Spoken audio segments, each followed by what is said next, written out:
New SLST coming soon. একেবারে দীর্ঘ প্রায় 8 বছর পর 8 বছর পর আসতে চলেছে নিউ এসএলএসটি, কিন্তু কবে? এর চুলচেরা বিশ্লেষণটা কি? হ্যাঁ, এই ভিডিওতে আলোচনা করব।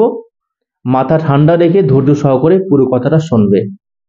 2 বছর থেকে নিউ এসএলএসটির একটা বাজার গরমের খবর আমরা শুনতে পাচ্ছি। এই আগস্ট পরে, এই পুজোর আগে, মানে আমাদের বছরে 2টো মাস হয়। আমাদের একটা বছরে কটা মাস হয়? 2টো মাস হয়। একটা পুজোর আগে আর একটা পুজোর পরে। নির্দিষ্ট কোনো মাসের নাম নেই যে ওই মাসে নোটিফিকেশনটা আসবে। আমরা কি বলি, পুজোর আগে আসবে, নয় পুজোর পরে আসবে।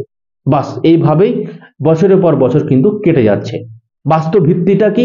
বাস্তব ভিত্তি এই মুহূর্তে কোনো নিউ এসএলএসটি আসছে না। কেন আসছে না আর কবে আসতে পারে সেটা আমি বলছি।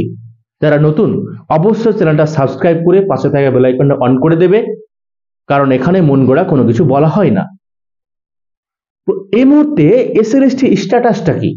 এই মুহূর্তে এসএলএসটি স্ট্যাটাস হচ্ছে, এসএলএসটি 2016 প্রায় 24,000 চাকরি বাতিল মামলা, যেটা 19শে ডিসেম্বর একটা ভালো হিয়ারিং আমরা দেখতে পেয়েছি, এবং চাকরি প্যানেল টিকে যাওয়ার সম্ভাবনা আমরা খুবই কম দেখতে পেয়েছি।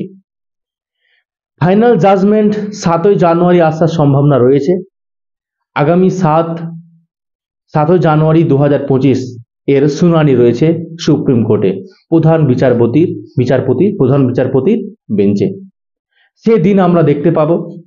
ভেবে নিলাম 2025-এর 7ই জানুয়ারি এর ফাইনাল জাজমেন্ট বেরিয়ে এলো।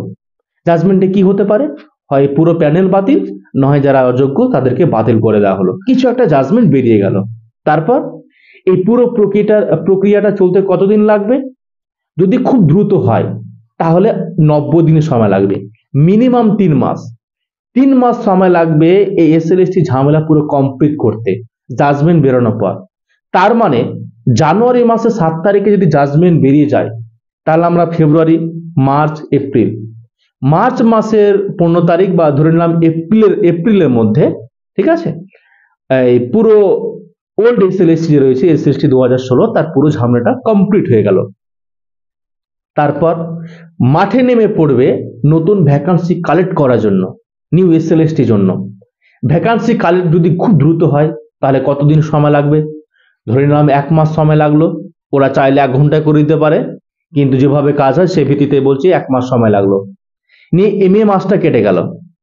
মে মাসটা কেটে নেওয়ার পরে ফর্ম ফিল আপ যদি সব ঠিকঠাক হয়, জুন মাসে ফর্ম ফিল আপ, তারপরে কারেকশন, এই করে করে জুন জুলাই পুরোটা কেটে গেল। তার মানে দেখতে পাচ্ছি আবার যেহেতু বছরে 2টো মাস, ঠিক আছে, সেই 2টো মাসের ভিত্তিতে বলছি যে পুজোর আগে সেপ্টেম্বর বা অক্টোবরের ফার্স্ট উইকে এসএলএসটি এক্সামটা হওয়ার সম্ভাবনা আছে। আবার বলছি, পুজোর আগে সেপ্টেম্বর বা অক্টোবরের ফার্স্ট বা 15 তারিখের মধ্যে নিউ এসএলএসটি এক্সাম হওয়ার সম্ভাবনা রয়েছে। কিন্তু পরিস্থিতি নির্ভর করছে পুরনো এসএলএসটি কেস মিটানোর উপর সম্পূর্ণ। পুরনো এসএলএসটির সিদ্ধান্ত কি হবে তার উপর ভিত্তি করে। যারা আমরা অনেক হইচই করছি যে চাকরিটা প্যানেলটা পুরো বাতিল হয়ে যাক, সবাই ঘুষ দিয়ে চাকরি করেছে, চাকরির প্যানেলটা একেবারে এসএলএসটি পুরো প্যানেল বাতিল হয়ে যাক। কোনো সুস্থ সৎ স্বাভাবিক মানুষ এই ধরনের কথা বলতে পারে না। কারণ প্যানেল বাতিল করে দেওয়ার, আমি আমার ব্যক্তিগত মতামত ব্যক্ত করছি, প্যানেল বাতিল করে দেওয়ার অর্থ হলো 10টা চোরকে বাঁচাতে গিয়ে, 10টা চোরকে শাস্তি দিতে গিয়ে 30টা সৎ মানুষকে বলি দেওয়া। কারণ এই প্যানেলে অনেক সৎ ক্যান্ডিডেট আছে যারা চাকরি করছে, সেটা আমরা সবাই জানি। তো সিবিআই, পুরো আইনের কাজ হচ্ছে কি, জাস্টিসের কাজ হচ্ছে, বিচার ব্যবস্থার কাজ হচ্ছে চোরকে খুঁজে বের করা।